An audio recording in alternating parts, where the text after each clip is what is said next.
बीरबल और लालच की सजा। महान मुगल सम्राट अकबर का दरबार हमेशा की तरह न्याय और ज्ञान की रोशनी से जगमगा रहा था।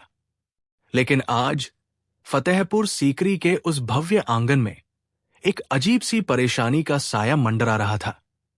यह परेशानी थी नगर के सबसे धनी और सबसे कुख्यात सेठ हुक्मीचंद की। हुक्मीचंद की दौलत जितनी विशाल थी, उसका लालच उससे कहीं अधिक अथाह था।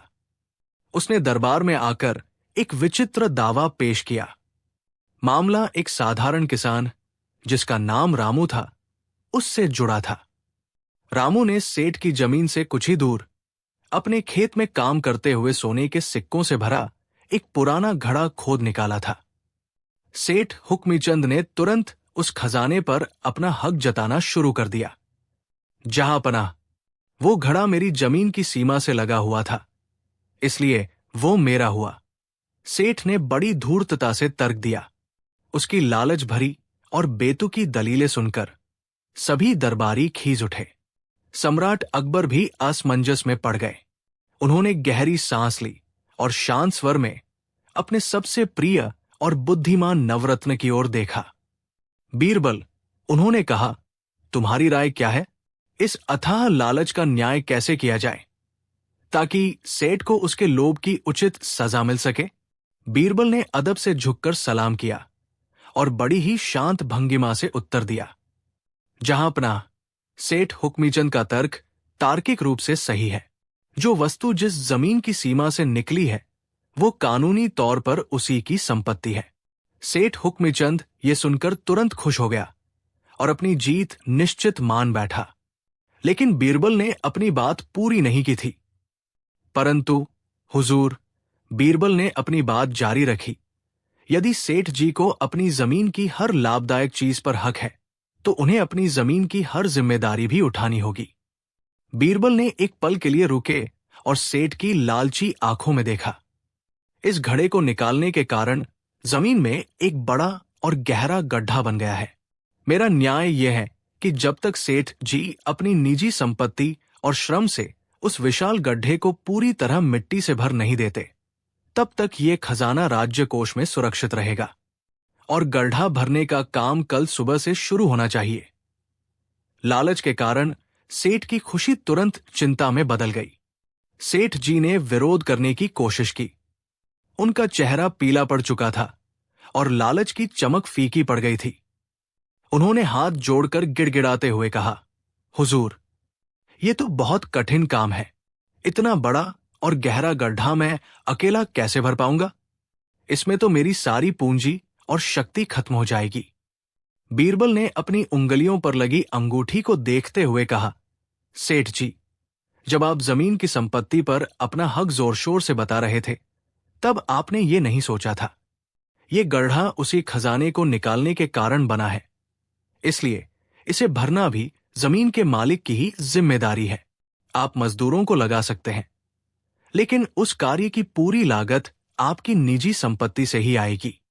अगली सुबह जब सेठ ने फावड़ा उठाया और उस विशाल गड्ढे के किनारे खड़े हुए, तो उन्हें अपने जीवन में पहली बार अपने लालच की वास्तविक कीमत समझ आई। एक छोटे से सोने के घड़े के लिए अब उन्हें अथक श्रम करना पड़ रहा था।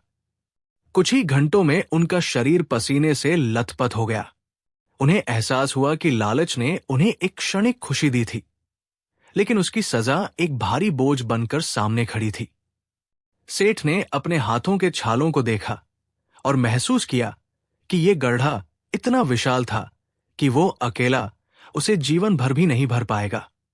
व्यापार ठप पड़ चुका था और शरीर जवाब दे रहा था। थकान और निराशा से भरकर उन्होंने फावड़ा जमीन पर पटक दिया और जोर से रोने लगे। महाराज, मेरी भूल स्वीकार है। ये लालच मुझे मार डालेगा। कृपा करके मुझे इस सजा से मुक्ति दे।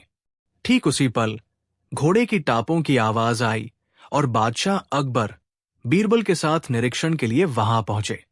सेठ तुरंत उठकर उनके पैरों पर गिर पड़ा।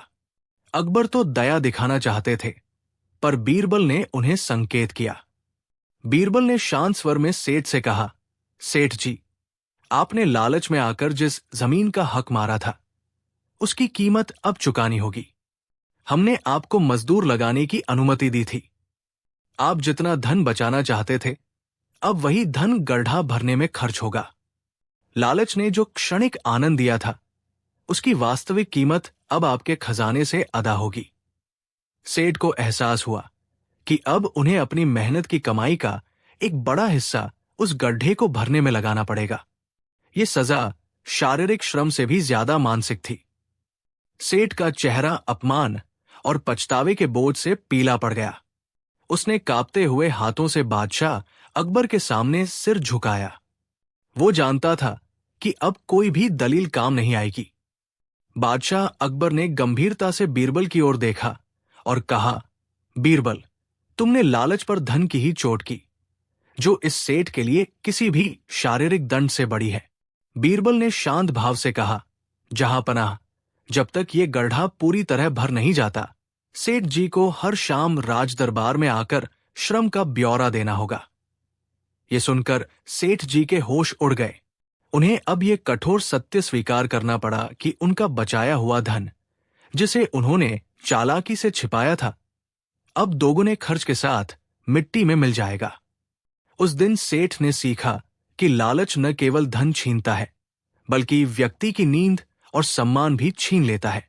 उन्होंने तुरंत गड्ढा भरने के लिए शहर के सबसे महंगे मजदूरों को बुलाने का आदेश दिया। अगले कई दिन तक वो विशाल गड्ढा सेठ जी के धन को निरंतर निगलता रहा।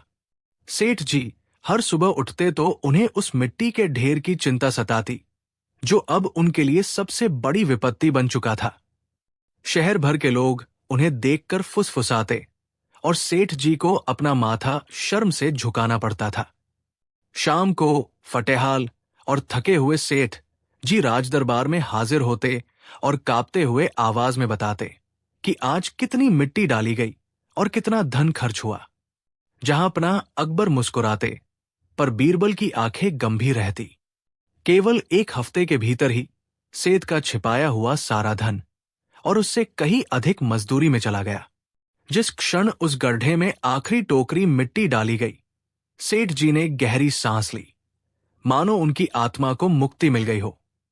उन्होंने तुरंत बीरबल के चरणों में गिरकर कहा, बीरबल जी, आपने मुझे धन से गरीब बनाया, लेकिन आज मुझे सच्चा ज्ञान देकर अमीर कर दिया। लालच वास्तव में सभी बुराइयों की जड़ है। बीरबल ने तुरंत सेठ जी को जमीन से उठाया और स्नेह से कहा, सेठ जी, ये गड्ढा तो सिर्फ एक बहाना था। असल में मैं आपके भीतर के लालच रूपी उस अनंत गड्ढे को भरना चाहता था, जो आपको कभी चैन से जीने नहीं दे रहा था। अब जब वो गड्ढा मिट्टी से पट गया है, तो आपका मन भी हल्का हो गया होगा। सच्चा धन वह है जो मन को शांति दे, न कि वह जिसे छिपाने के लिए आपको रात भर जागना पड़े। जहांपनाह अकबर, जो ये पूरा घटनाक्रम देख रहे थे, उनकी आंखों में चमक आ गई। उन्होंने प्रसन्न होकर कहा, बीरबल, तुमने एक बार फिर सिद्ध कर दिया कि न्याय केवल दंड देने में नहीं, बल्कि सुधार करने में निहित है। सेठ, तुमने भारी कीमत चुकाई है, पर यह कीमत तुम्हें ईमानदार जीवन की ओर ले जाएगी। जाओ और अपनी नई शुरुआत करो। दरबार में मौजूद सभी लोग बीरबल की बुद्धिमत्ता को नमन कर रहे थे। बीरबल ने अंत में निष्कर्ष निकाला, लालच का भार धन से कहीं ज्यादा भारी होता है, और जो व्यक्ति लालच का बोझा ढोता है, वो कभी अमीर नहीं हो सकता। बीरबल के इन शब्दों ने न केवल दरबारियों को, बल्कि स्वयं बादशाह अकबर को भी गहराई से प्रभावित किया।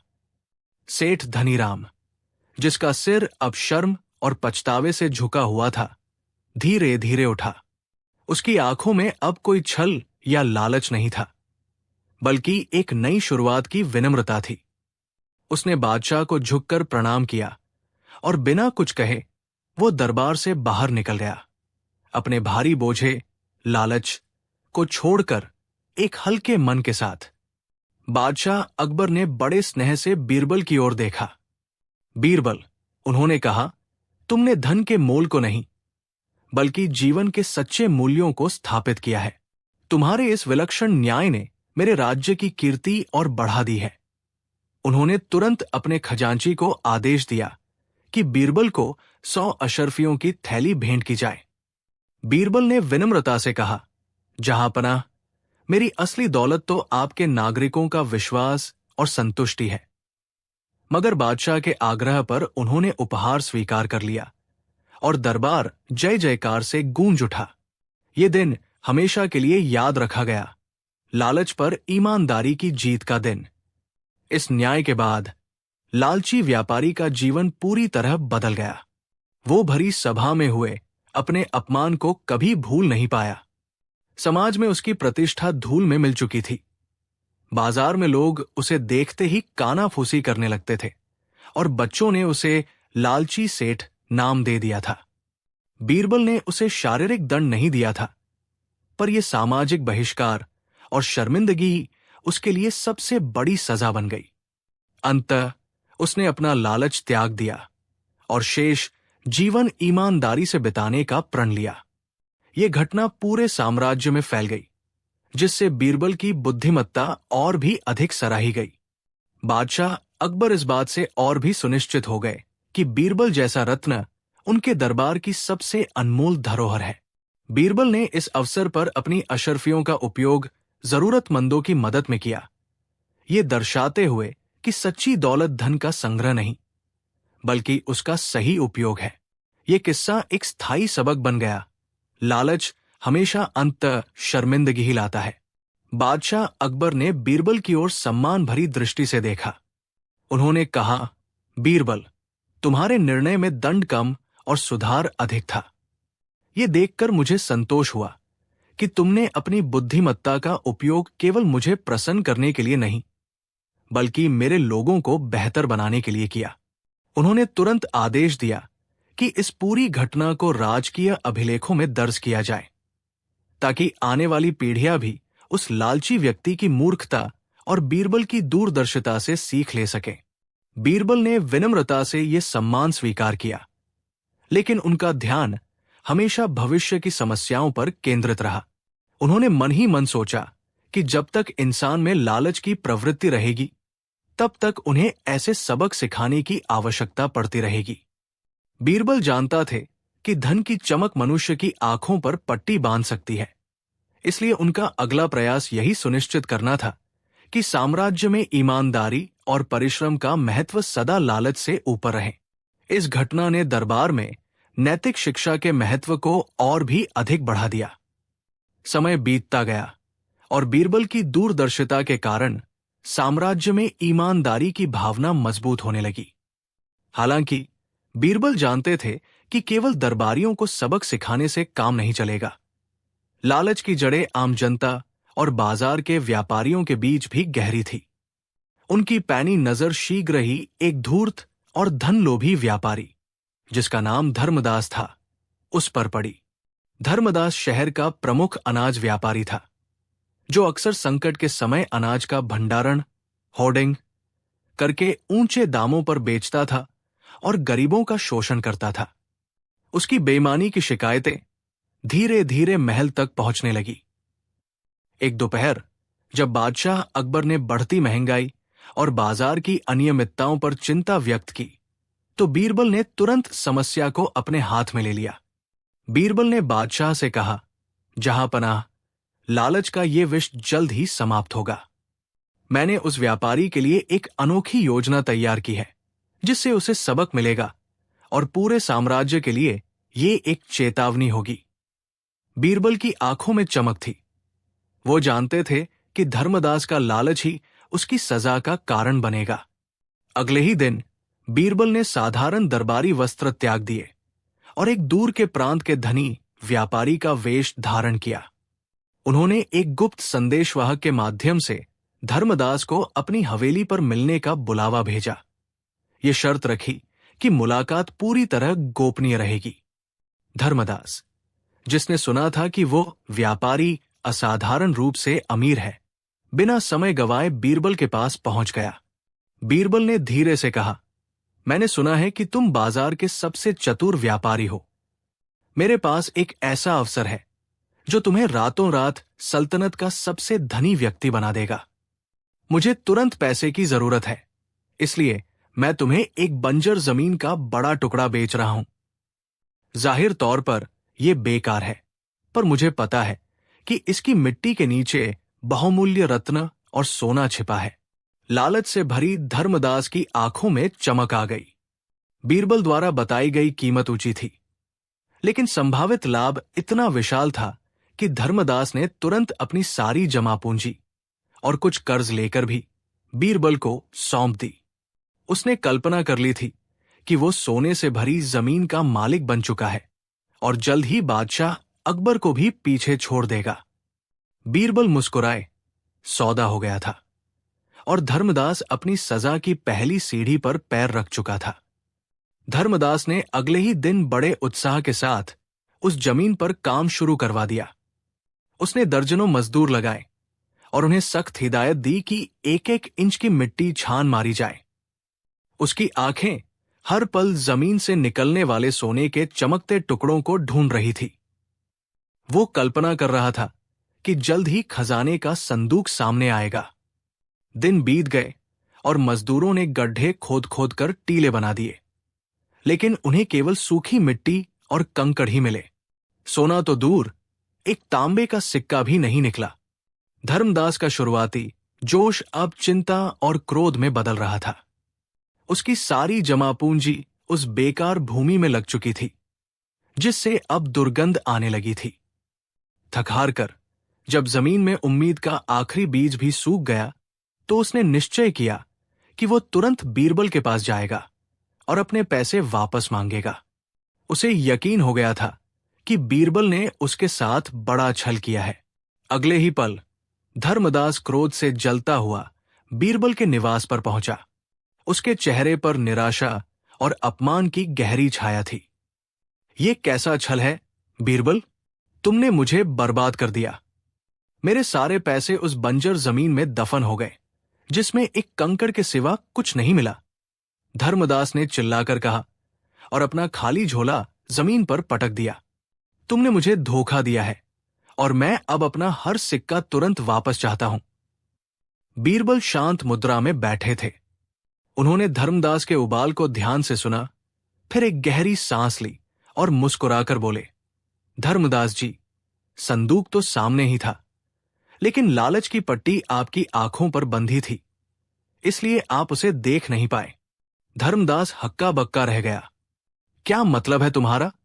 जमीन खाली है। तुमने कहा था कि वो खजाना मेरा है।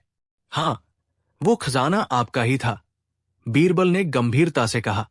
याद कीजिए, आपने मुझसे खजाने की कौन सी चीज खरीदी थी?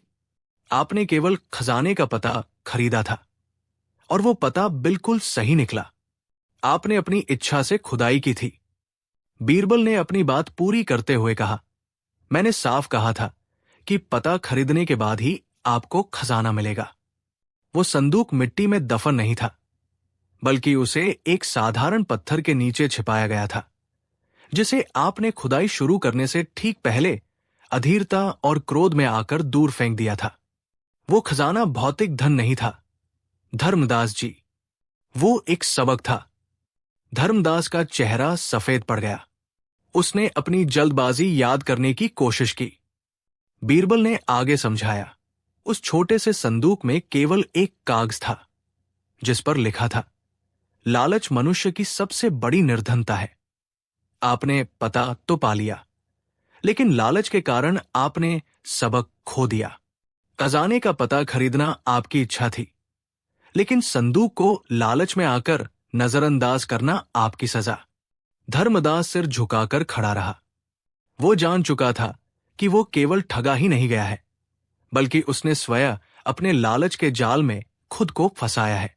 उसके पास बीरबल के तर्क का कोई जवाब नहीं था। धर्मदास ने गहरी सांस ली और धीरे से सिर उठाते हुए कहा, बीरबल जी, आपने मेरी आंखें खोल दी। मैं अपने इस मूर्खतापूर्ण लालच के लिए शर्मिंदा हूं।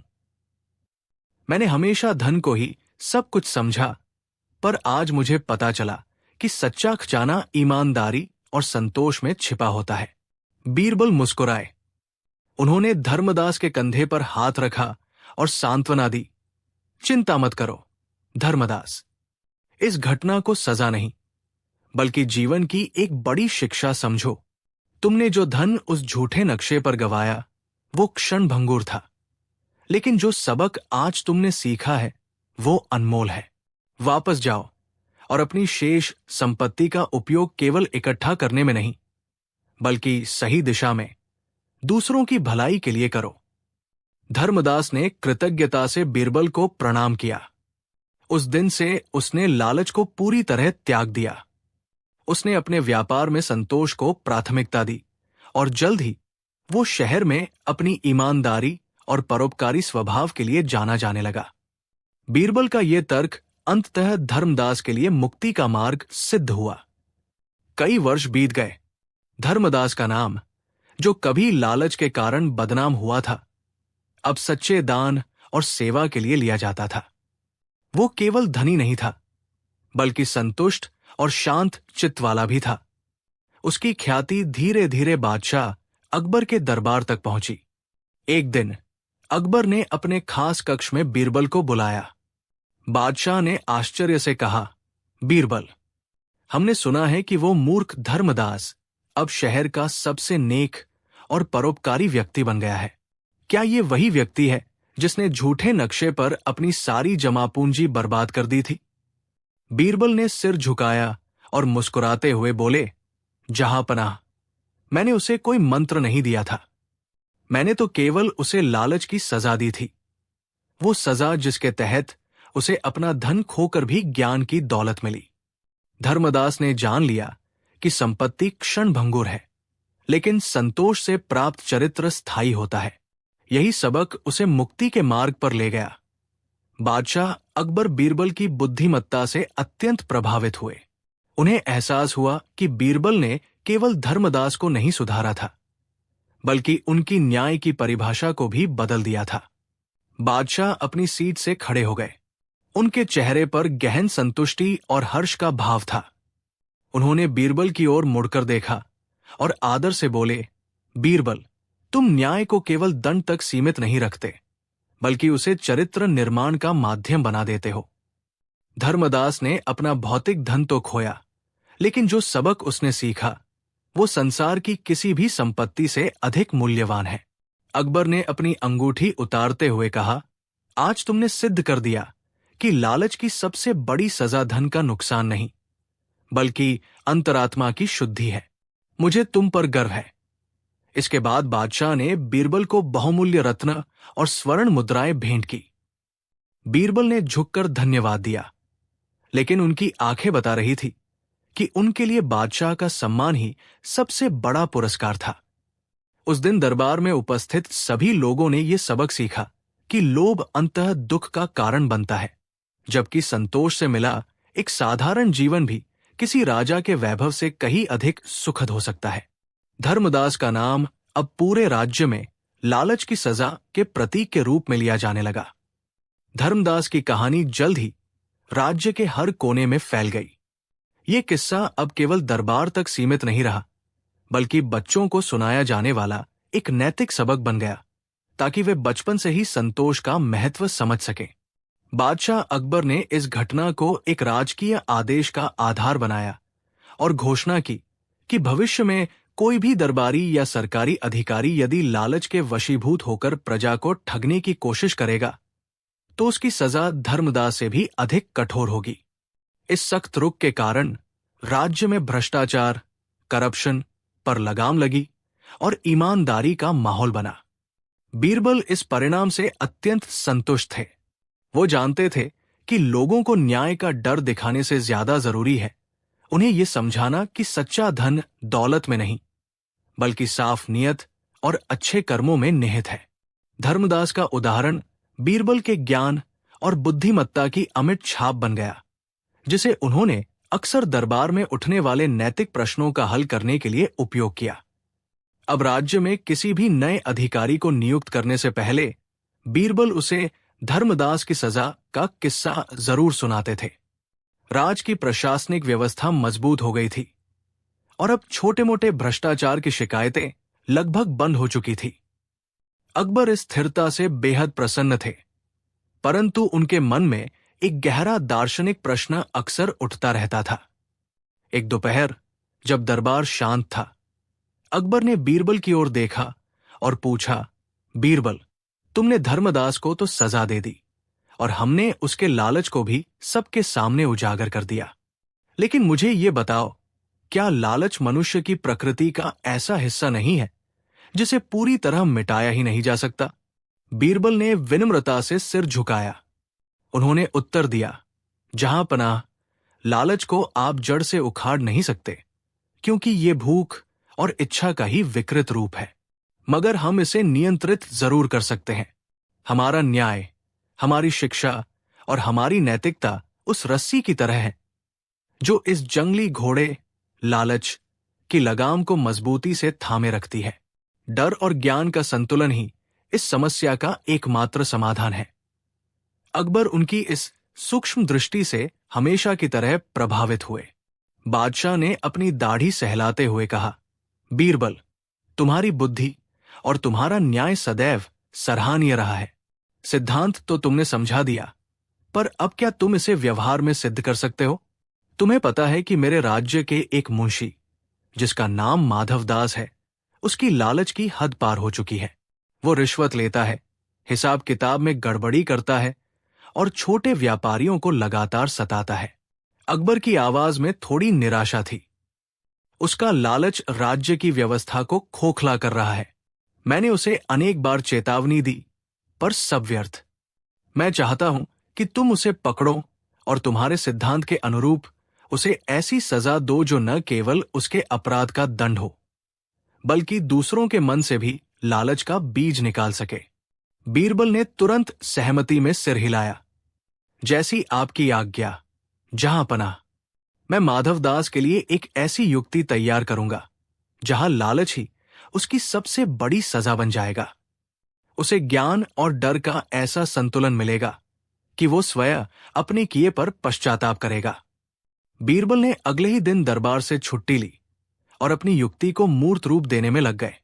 उन्होंने गुप्त रूप से अपने सबसे भरोसेमंद सेवक को माधवदास के पास भेजा।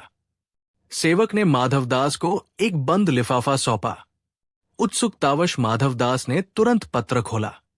उसमें लिखा था, प्रिय मंत्री, मुझे एक प्राचीन रहस्यमय गुफा का पता चला है जो अनमोल रत्नों से भरी है। मैं चाहता हूं कि आप भी इस धन में हिस्सा लें। आज रात 12 बजे आप महल की पिछली दीवार के पास आएं। आप जितना सोना उठा सकते हैं उतना आपका, पर ध्यान रहे आपको वहां बिना किसी मदद के अकेले आना होगा। लालच की चिंगारी माधवदास के मन में तुरंत भड़क उठी। उसे लगा बीरबल स्वयं किसी बड़ी मुसीबत में फंसा होगा और इसलिए उसे सहभागी बनाना चाहता है। उसने तुरंत इस सुनहरे अवसर का लाभ उठाने का मन बना लिया। उस रात माधवदास ने भोजन त्याग दिया ताकि वो हल्का महसूस करे और अधिक से अधिक धन उठा सके। वो अपनी कमर में मजबूत रस्सी और एक बड़ा बोरा बांधकर निश्चित समय पर गुप्त स्थान की ओर चल पड़ा। माधवदास दबे पांव शाही बाग की पिछली दीवार के पास पहुंचा। आधी रात का गहरा सन्नाटा पसरा हुआ था, जिसे केवल झिंगुरों की आवाज तोड़ रही थी। वहां बीरबल अकेला खड़ा था। उसके चेहरे पर कोई भाव नहीं था। माधवदास ने उत्सुकता से फुसफुसाते हुए पूछा, सोना कहाँ है बीरबल जी? बीरबल ने सामने जमीन की ओर इशारा किया। सोने की चमक की बजाय वहां एक बहुत बड़ा, भारी और सपाट पत्थर रखा हुआ था। बीरबल मंद मुस्कान के साथ बोला, माधवदास, यही तुम्हारा हिस्सा है। शर्त याद है, आप जितना उठा सकते हैं उतना आपका। इसे बिना किसी की सहायता के उठाइए और अपने घर तक ले जाइए। माधवदास की आंखें लालच और निराशा के मिश्रण से फैल गई। उसे तत्काल एहसास हो गया कि वो फंस चुका है। ये सोना नहीं, बल्कि बेवकूफी की सजा थी। फिर भी सार्वजनिक अपमान से बचने और बीरबल की शर्त पूरी करने की मजबूरी में उसने अपने लाए हुए बोरे और रस्सी को किनारे रखा। उसने दांत भींचकर उस विशाल और चिकने पत्थर को अपनी पीठ पर लादने की कोशिश में जुट गया। उसकी पूरी ताकत झोंकने पर भी पत्थर टस से मस नहीं हो रहा था। माधवदास की रगरग में दर्द की लहर दौड़ गई। वो जमीन पर लोटपोट होता रहा। पसीने की बूंदें उसके चेहरे से बहकर सूखी जमीन में समा गई, मगर पत्थर अपनी जगह से इंच भर भी नहीं हिला। वो समझ गया कि ये केवल पत्थर नहीं था, बल्कि उसके असीमित लालच का साकार रूप था। दरबारियों और आसपास खड़े लोगों के ठहाके अब तेज हो चुके थे। माधवदास की आंखों में अपमान के आंसू भर आए। वो बुरी तरह हाफते हुए अंततः थककर पत्थर के किनारे बैठ गया। जब उसने पूर्ण रूप से हार मान ली, तब बीरबल गंभीर मुद्रा में उसके पास पहुंचे। क्या हुआ माधवदास? जिस लालच ने आपको ये भारी पत्थर लाने की शक्ति दी थी, वो शक्ति अब कहाँ गई? माधवदास ने दर्द से करहाते हुए कहा, माफ कीजिए हुजूर, ये बोझ असहनीय है। मैंने सोने के लोभ में अपनी ही कमर तोड़ ली। बीरबल ने संकेत दिया कि उसे उठाया जाए और फिर शांत स्वर में बोले, याद रखो, जो व्यक्ति अपनी आवश्यकता से अधिक बटोरने की कोशिश करता है, वो अंत में केवल अनावश्यक बोझ ही उठाता है। लालच हमेशा अपने साथ सजा का पत्थर लेकर आता है। बीरबल ने फिर माधवदास की ओर देखा, जो अब भी अपने दुर्भाग्य पर पछता रहा था। जाओ माधवदास, आज से तुम मुक्त हो। ये पत्थर यहीं पड़ा रहेगा, लालच के भयानक परिणाम का प्रतीक बनकर। दरबार में खड़े सभी लोग बीरबल की बुद्धिमत्ता और न्याय की इस अनूठी शैली को देखकर दंग रह गए। बादशाह अकबर ने मुस्कुराते हुए सिर हिलाया। माधवदास ने उठने की कोशिश की। उसकी आंखों में लोभ का तेज पूरी तरह बुझ चुका था।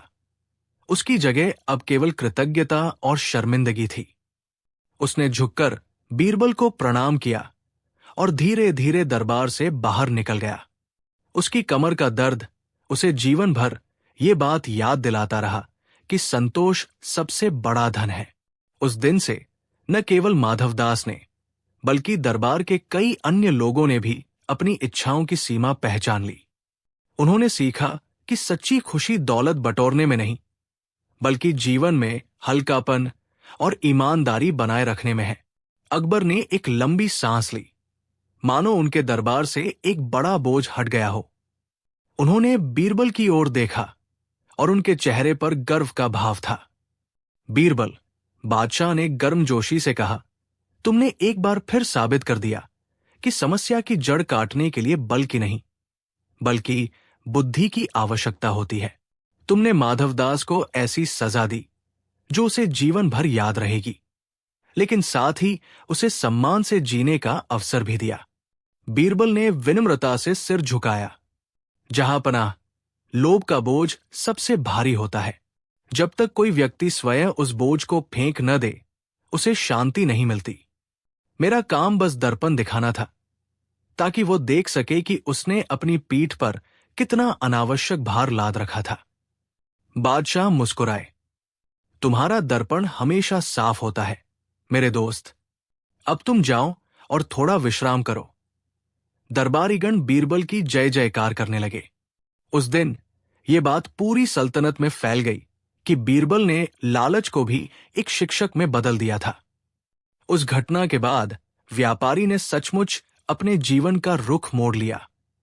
उसने अपनी बची हुई संपत्ति का उपयोग जन कल्याण के कार्यों में करना शुरू कर दिया, विशेषकर उन लोगों की मदद करने में जिन्हें उसने कभी अपने लालच में धोखा दिया था। उसने स्वयं स्वीकार किया कि जब वो लोभ के बोझ से मुक्त हुआ, तभी उसे वास्तविक सुख और शांति मिली। राज्य के अन्य व्यापारियों के लिए ये एक कड़ा सबक था। वे अब अपने लाभ को बढ़ा चढ़ाकर बताने या अनुचित तरीके अपनाने से डरते थे, क्योंकि उन्हें भय था कि कहीं बीरबल का दर्पण उनकी सच्चाई सामने न ला दे। बीरबल का न्याय सिर्फ दंड नहीं देता था, वो चरित्र को भी सुधारता था। बादशाह अकबर ने मन ही मन सोचा, बीरबल ने केवल एक व्यक्ति को नहीं बचाया, बल्कि पूरे बाजार को ईमानदारी के रास्ते पर ला दिया। बादशाह अकबर ने प्रसन्नता से बीरबल की ओर देखा। बीरबल, तुम सचमुच रत्न हो। तुमने केवल कानून लागू नहीं किया, बल्कि मनुष्य के हृदय को भी जीत लिया। लालच की जड़ें गहरी होती है, पर तुम्हारी बुद्धिमत्ता ने उन जड़ों को उखाड़ फेंका। बीरबल ने विनम्रता से सिर झुकाया। जहां पनाह, यह आपकी छत्र छाया और ईमानदारी की प्रेरणा है जो मुझे सत्य का मार्ग दिखाती है। लालच एक ऐसी आग है जो पहले व्यक्ति को जलाती है और फिर पूरे समाज को। मेरा काम बस इतना था कि मैं उस आग को सही समय पर बुझा दूं। उस दिन से आगरा के बाजारों में एक नई व्यवस्था स्थापित हो गई। व्यापारियों ने अब खुले दिल से अपनी वस्तुओं की उचित कीमत लेनी शुरू कर दी। उन्होंने समझ लिया था कि थोड़ी अधिक संपत्ति के लालच में दीर्घकालिक प्रतिष्ठा और आत्मिक शांति खोना मूर्खता है। बीरबल का दर्पण अब हर व्यापारी के मन में बैठा हुआ था, जो उन्हें हर अनुचित सौदे से पहले चेतावनी देता था। और इस तरह बीरबल ने केवल न्याय नहीं किया, बल्कि समृद्धि और नैतिकता के बीच संतुलन भी स्थापित कर दिया। इस अद्भुत न्याय और उसके सकारात्मक परिणामों को देखकर बादशाह अकबर अत्यंत संतुष्ट हुए। उन्होंने उसी शाम बीरबल को शाही दरबार में बुलाया और उन्हें गले लगा लिया। बीरबल, अकबर ने कहा, तुमने एक साधारण व्यापारिक विवाद को नैतिकता के पाठ में बदल दिया। तुमने सिद्ध कर दिया कि भौतिक संपत्ति का संचय कभी भी आत्मिक संतुष्टि से बड़ा नहीं हो सकता। पूरे साम्राज्य में यह कहानी लालच की सजा के रूप में फैल गई। वो लालची व्यापारी जिसने पहले अनुचित लाभ कमाने का प्रयास किया था, अब शहर छोड़कर चला गया था। शायद इसलिए कि बीरबल की बुद्धिमत्ता उसके मन में स्थायी शर्म छोड़ गई थी।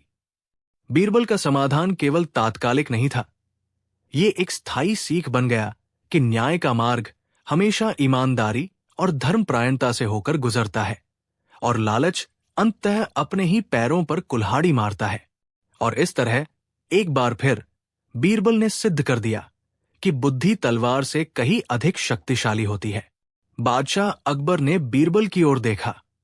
उनके चेहरे पर एक गहरी संतुष्टि थी। उन्होंने भरे दरबार में बीरबल की प्रशंसा की, उन्हें न्याय का सच्चा दीपक कहा। बीरबल, अकबर ने स्नेह से कहा, तुमने एक बार फिर यह सिद्ध कर दिया कि तुम्हारे पास ऐसी दृष्टि है जो केवल सोने और चांदी के पार देख सकती है। तुमने न केवल लालची को सजा दी, बल्कि उन सभी के लिए एक स्थायी सबक स्थापित किया जो सोचते हैं कि धोखा और अन्याय थोड़े समय के लिए लाभ दे सकता है। दरबार में बैठे सभी दरबारी, जो अक्सर बीरबल की सहज बुद्धि से ईर्ष्या करते थे, भी अब सिर झुकाए खड़े थे। उन्हें यह एहसास हुआ कि बीरबल की बुद्धिमत्ता केवल मनोरंजक किस्सों के लिए नहीं है, बल्कि वो साम्राज्य की नींव को मजबूत करने वाली सबसे बड़ी शक्ति है। उस घटना के बाद व्यापारिक समुदायों में ईमानदारी का चलन बढ़ा, क्योंकि उन्हें पता था कि यदि वे गलती करते हैं तो उन्हें बीरबल की न्यायसंगत आग का सामना करना पड़ेगा। अकबर और बीरबल के बीच का ये संबंध न्याय और बुद्धिमत्ता का प्रतीक बनकर सदियों तक अमर हो गया। यह घटना केवल एक सबक नहीं थी, ये एक ऐसी मिसाल बन गई जिसे दरबार में अक्सर दोहराया जाता था। जहां एक ओर दरबारी गण अब लालच से बचने लगे थे, वहीं सम्राट अकबर का बीरबल पर विश्वास और गहरा हो गया था। हालांकि अकबर स्वभाव से जिज्ञासु थे। वे जानते थे कि बड़ी सफलता अक्सर अहंकार को जन्म देती है, इसलिए वो बीरबल को हमेशा चौकन्ना रखना चाहते थे। एक दोपहर, जब दरबार शांत था और चारों ओर केवल पंखों की धीमी आवाजें आ रही थी, अकबर ने बीरबल की ओर देखा। उन्होंने कहा, बीरबल, तुमने लालच को तो सजा दी, लेकिन क्या तुम बता सकते हो कि संसार में सबसे दुर्लभ और मूल्यवान वस्तु क्या है, जिसे कोई भी लालच खरीद नहीं सकता? यह प्रश्न सीधे न्याय से हटकर मानव अस्तित्व के मूल पर था। सभी दरबारी ये सुनने के लिए उत्सुक हो उठे कि बीरबल अब किस अनूठी समझ का प्रदर्शन करेंगे। बीरबल मुस्कुराए और उन्होंने सम्मानपूर्वक सिर झुकाया। उन्हें पता था कि यह प्रश्न उनकी बुद्धि की अगली और शायद सबसे कठिन परीक्षा थी। बीरबल ने आंखें ऊपर उठाईं और सीधे बादशाह अकबर की आंखों में देखा। जहां पनाह, उन्होंने विनम्रता से कहा, सोना और चांदी तो हर बाजार में मिल जाते हैं और लालच उन्हें आसानी से हासिल कर लेता है। लेकिन संसार में सबसे दुर्लभ और मूल्यवान वस्तु है ज़मीर की शांति, पीस ऑफ कॉन्शियंस। दरबार में एकदम सन्नाटा पसर गया। बीरबल ने अपनी बात जारी रखी। एक लालची व्यक्ति दुनिया का हर खजाना जमा कर सकता है, लेकिन वो अपने रातों की नींद, अपनी ईमानदारी और अपने मन का चैन खो देता है। वो अपनी धन दौलत के बावजूद आंतरिक रूप से हमेशा कंगाल रहता है। ये वो संपत्ति है जो न तो किसी व्यापारी से खरीदी जा सकती है, न किसी चोर से चुराई जा सकती है और न ही बेची जा सकती है। इसे केवल नेक कर्मों और न्यायपूर्ण जीवन से ही कमाया जा सकता है। बीरबल का ये उत्तर सुनकर अकबर का चेहरा चमक उठा। उन्होंने गहरे संतोष के साथ धीरे से सिर हिलाया। बीरबल ने एक बार फिर साबित कर दिया था कि वास्तविक बुद्धिमत्ता सोने की चमक से कहीं अधिक गहरी होती है। बीरबल का ये उत्तर सुनकर अकबर का चेहरा चमक उठा। उन्होंने गहरे संतोष के साथ धीरे से सिर हिलाया। बीरबल ने एक बार फिर साबित कर दिया था कि वास्तविक बुद्धिमत्ता सोने की चमक से कहीं अधिक गहरी होती है। अकबर ने अपनी कुर्सी से उठकर बीरबल को गले लगाया। तुमने मेरी आंखें खोल दी बीरबल। तुमने केवल एक प्रश्न का उत्तर नहीं दिया, बल्कि तुमने लालच के मूल स्वभाव को ही उजागर कर दिया है। इसके बाद बादशाह का ध्यान उस धूर्त व्यापारी की ओर गया जिसके लालच के कारण ये सारा विवाद खड़ा हुआ था।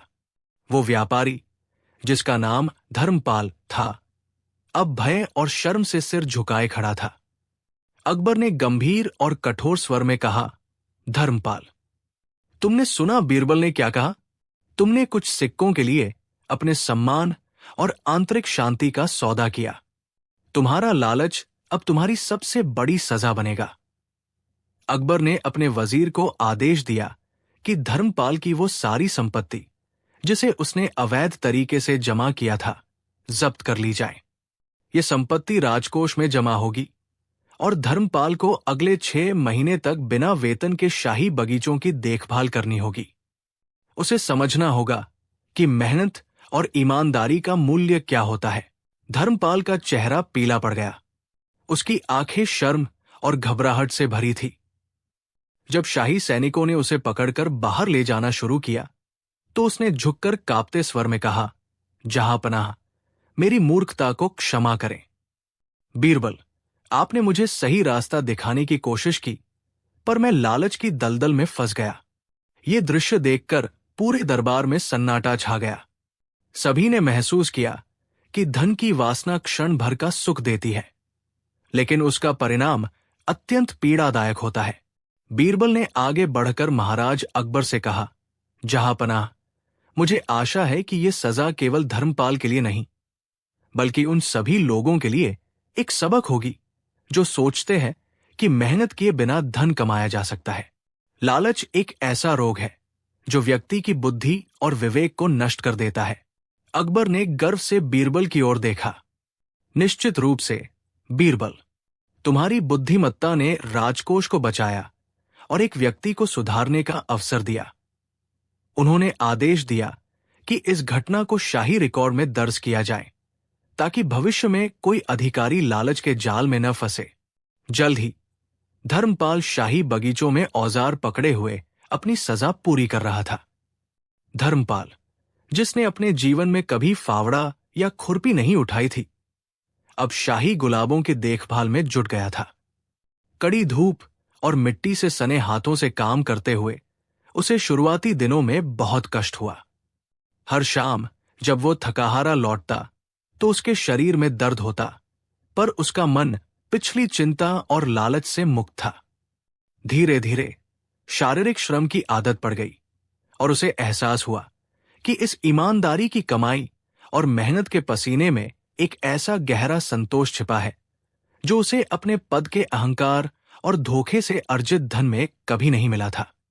बीरबल का न्याय सिर्फ सजा नहीं था, ये एक उपचार था। धर्मपाल ने आत्म सुधार के इस अवसर को पूरी लगन से अपनाया। वो अब सिर्फ एक ईमानदार व्यक्ति ही नहीं, बल्कि एक कुशल माली भी बन गया था। कुछ महीनों बाद बादशाह अकबर ने बीरबल को महल के एक हिस्से में बुलाया। उन्होंने उत्सुकता से पूछा, बीरबल, हमारे पूर्व अधिकारी धर्मपाल का क्या हाल है? क्या उसने लालच का मार्ग पूरी तरह त्याग दिया है? जहांपनाह, बीरबल ने सम्मान से उत्तर दिया और धीरे से मुस्कुराए। लालच एक ऐसा विष था जो हमने धर्मपाल के हृदय से कड़ी मेहनत और आत्मसंयम की दवा से निकाला है। वो अब सिर्फ एक कुशल माली नहीं, बल्कि एक सच्चा इंसान बन चुका है। उसके हाथ अब भ्रष्ट सोने के सिक्कों को नहीं, बल्कि जीवन की मिट्टी को महत्व देते हैं। बीरबल ने आगे कहा, हुजूर, लालच एक जंगली घास की तरह है। एक बार जब वो जड़ से उखाड़ दी जाती है तो उसकी जगह संतोष के फूल खिलते हैं। धर्मपाल ने ये जान लिया है कि जो शांति उसे अपने उगाए हुए एक फल में मिलती है, वो उस विशाल धनराशि में कभी नहीं मिल सकती थी जिसे उसने छल से अर्जित किया था। अकबर ने अपनी दाढ़ी सहलाते हुए गहरी सांस ली। तुम्हारी न्याय प्रणाली अद्भुत है, बीरबल। ये सुनकर हमारा हृदय शांत हुआ। लेकिन अब हम उसकी निष्ठा की अंतिम परीक्षा लेना चाहते हैं।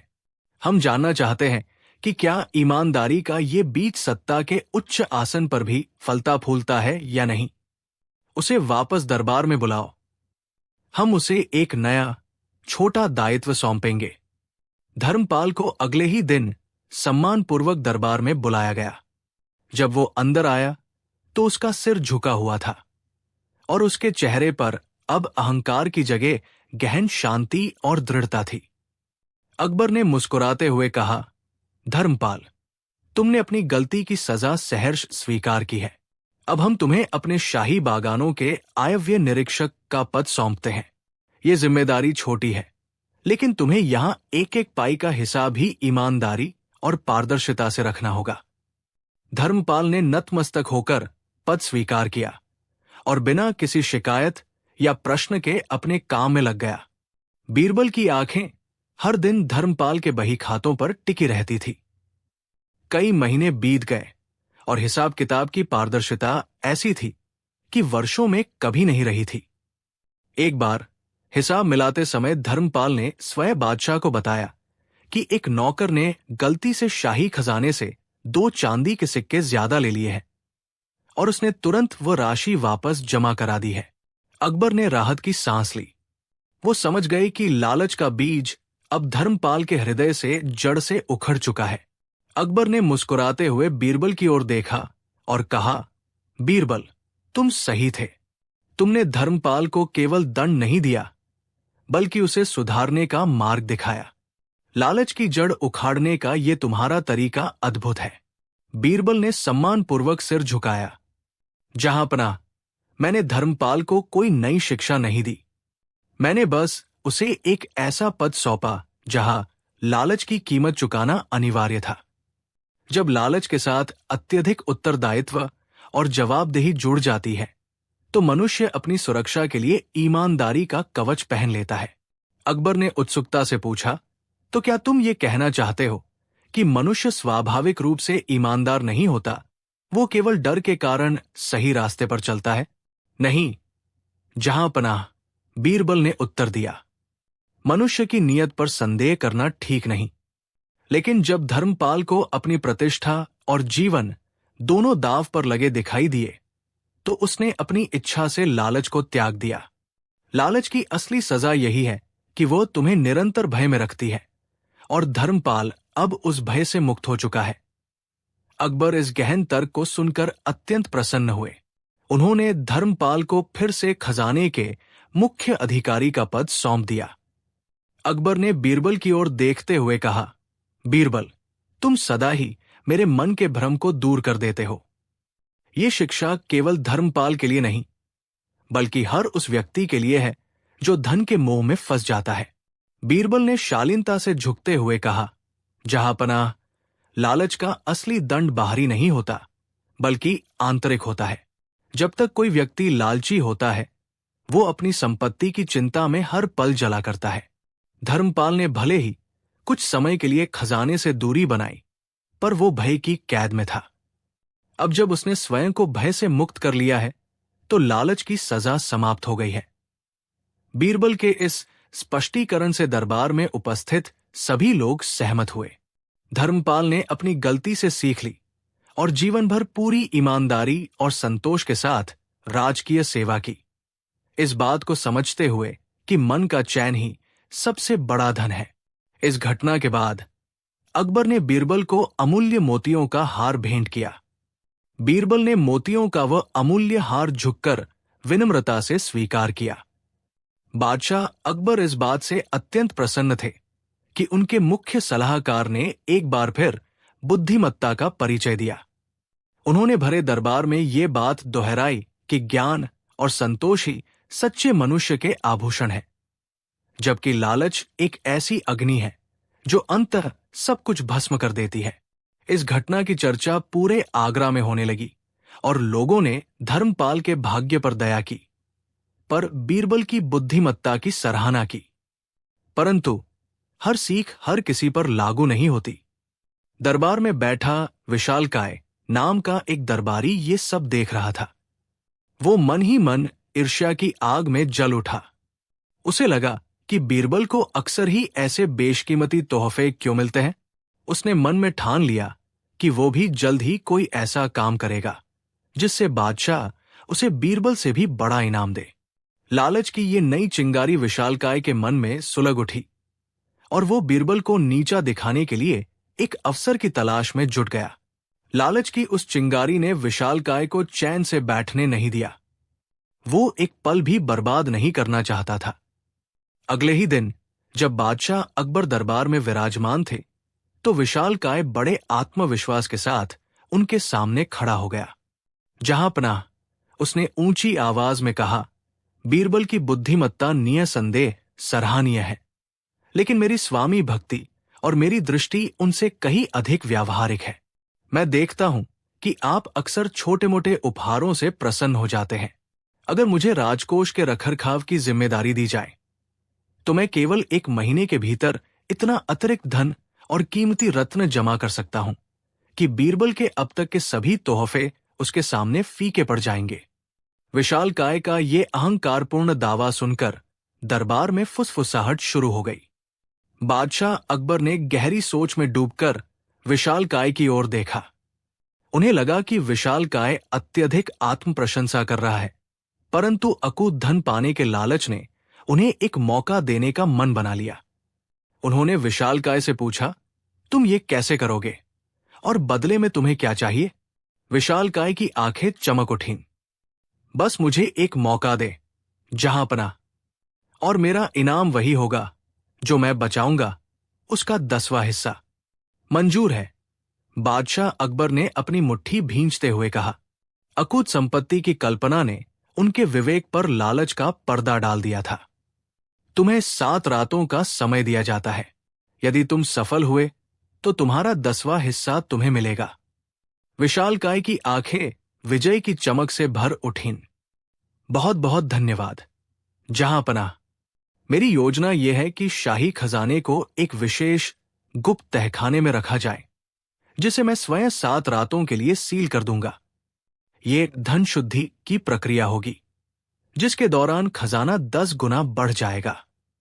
परंतु जहांपनाह, एक सख्त शर्त है। उस अवधि में न तो आप, न ही कोई और उस तहखाने के पास जाएगा। यदि कोई रुकावट आई तो सब कुछ नष्ट हो जाएगा। बीरबल ने चुपचाप पूरी बातचीत सुनी। उन्हें तुरंत आभास हो गया कि यह धन का कोई चमत्कारी उपाय नहीं, बल्कि एक शातिर चाल है। ये लालच की पराकाष्ठा थी, जिसकी कीमत बादशाह को चुकानी पड़ेगी। उन्होंने विशालकाय की ओर देखा, जिसके चेहरे पर आत्मविश्वास कम और धूर्तता अधिक झलक रही थी। बादशाह की हाँ होते ही विशालकाय तुरंत तहखाना बनाने की तैयारी में लग गया। विशालकाय ने तुरंत तहखाने के चारों ओर मजबूत दीवार खड़ी करनी शुरू कर दी।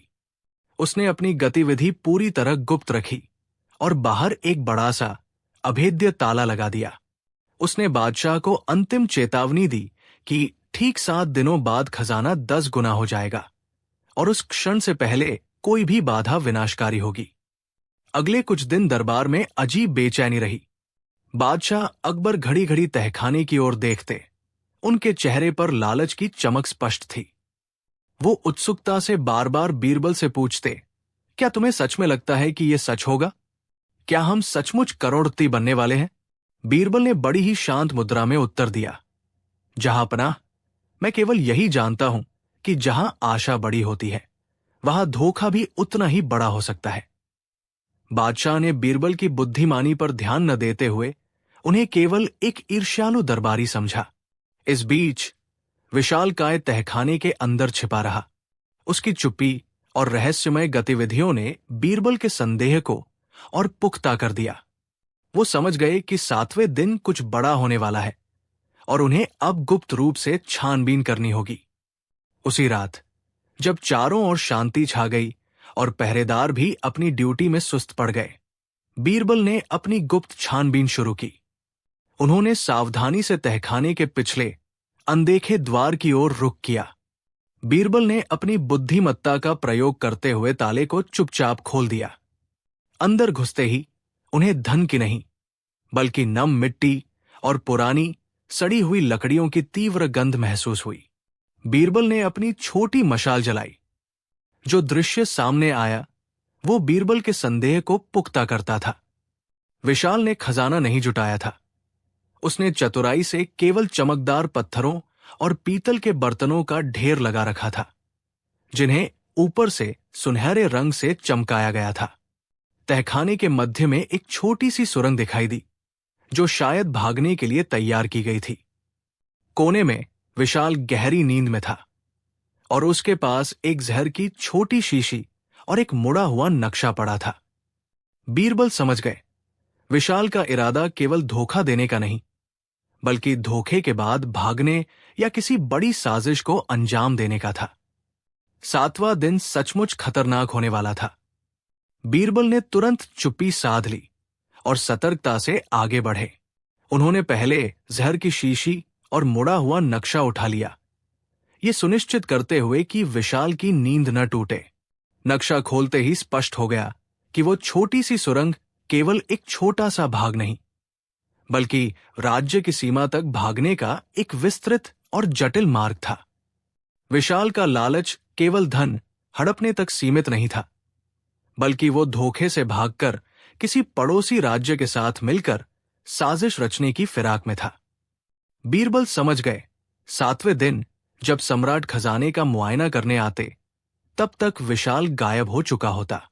उन्होंने पत्थरों के ढेर पर एक बार फिर नजर डाली, फिर धीरे से तहखाने का दरवाजा सील कर दिया। अब उन्हें 7वें दिन का इंतजार नहीं करना था। बीरबल सीधे सम्राट अकबर के कक्ष की ओर चले गए। उन्हें फौरन सच्चाई बतानी थी और विशाल को भागने का जरा भी मौका दिए बिना उसे रंगे हाथों पकड़ने की योजना बनानी थी। बीरबल सीधे सम्राट अकबर के कक्ष में पहुंचे। सम्राट उस वक्त शाम की नमाज के बाद कुछ जरूरी शाही दस्तावेज देख रहे थे। बीरबल की आंखों में साफ दिख रही तत्परता और चिंता को देखकर अकबर चौंक गए। क्या हुआ बीरबल, तुम इतने घबराए हुए क्यों लग रहे हो? क्या सब ठीक है? सम्राट ने पूछा। बीरबल ने फौरन सारी बात विस्तार से बताई। जहांपनाह, विशाल केवल लालची नहीं बल्कि वो देशद्रोही है। उसने चोरी के साथ साथ पड़ोसी राज्य के साथ मिलकर साजिश रचने की योजना बनाई है और वो आज रात ही भागने की फिराक में है। अकबर का माथा क्रोध से सिकुड़ गया। ये अक्षम्य अपराध है, हमें क्या करना चाहिए? बीरबल ने तुरंत योजना पेश की। हमें उसे मौका नहीं देना है।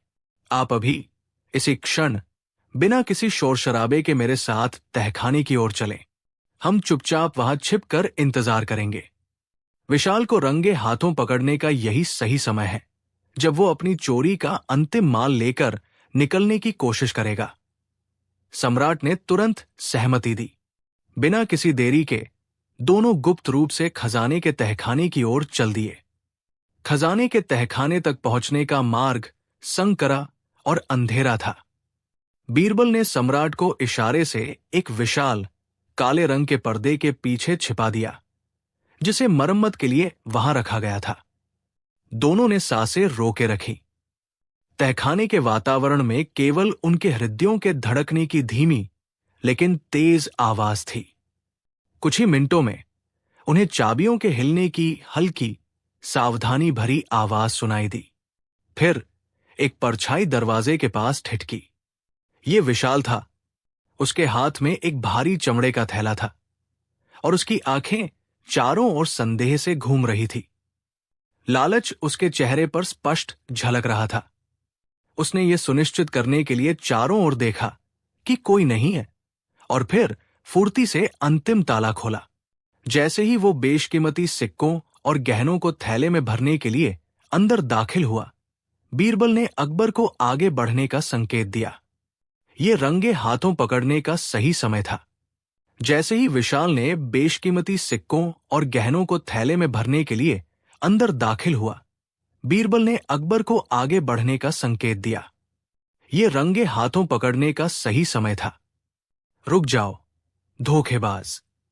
एक जबरदस्त गर्जना ने खजाने की चुप्पी तोड़ दी। विशाल दहशत में जम गया। उसने कांपते हुए मुड़कर देखा और सामने बादशाह अकबर को बीरबल के साथ खड़ा पाया। उसके हाथ से चमड़े का थैला छूट गया, जिससे कुछ सोने के सिक्के फर्श पर खनकते हुए बिखर गए। विशाल के चेहरे का रंग उड़ चुका था। वो जानता था कि उसकी चोरी पकड़ी गई है और उसका अंत निकट है। अकबर की आंखें क्रोध से लाल थी। उन्होंने गरजते हुए कहा, विशाल, तुम, जिस पर मैंने इतना भरोसा किया, मेरे शाही खजाने को लूटने की हिम्मत कैसे कर सकते हो? तुम्हारा लालच तुम्हारी ईमानदारी से कहीं ज्यादा भारी निकला। बीरबल ने शांति से जमीन पर पड़े थैले की ओर इशारा किया। जहांपनाह, इस चोरी को साबित करने के लिए और किसी सबूत की जरूरत नहीं है। आपकी परीक्षा पूरी हुई। आपने साबित कर दिया कि लालच एक भयंकर आग है, जो अच्छी नीयत को भी जलाकर राख कर देती है। इस अपराध के लिए इसे तुरंत सजा मिलनी चाहिए। अकबर ने गहरी निराशा में सिर हिलाया। विशाल, तुमने वर्षों की वफादारी एक पल में मिट्टी में मिला दी। विश्वासघात की सजा मृत्युदंड भी हो सकती है, लेकिन मैं तुम्हारे पिछले कामों को पूरी तरह नहीं भूल सकता। विशाल घुटनों के बल जमीन पर गिर पड़ा। उसके आंसू बह रहे थे। दया, जहांपनाह, मैं अपने लालच के लिए शर्मिंदा हूं। ये क्षणिक कमजोरी थी। मुझे माफ कर दे। मैं अपनी सारी संपत्ति राज्य के कोष में जमा करा दूंगा। बस मुझे एक और मौका दे। अकबर ने कठोरता से कहा, अब मौकों का समय समाप्त हुआ। तुम्हारा पद छीन लिया जाता है और तुम्हें शाही सेवा से हमेशा के लिए बर्खास्त किया जाता है। वो आगे कोई सजा सुना पाते उससे पहले बीरबल आगे बढ़े। जहांपनाह, मेरी राय में इस अपराध के लिए साधारण बर्खास्तगी काफी नहीं है। हम चाहते हैं कि विशाल की सजा दूसरों के लिए एक सबक बने। मैं एक ऐसा दंड सुझाता हूं जो उसके लालच को हमेशा के लिए मिटा देगा। समाप्त।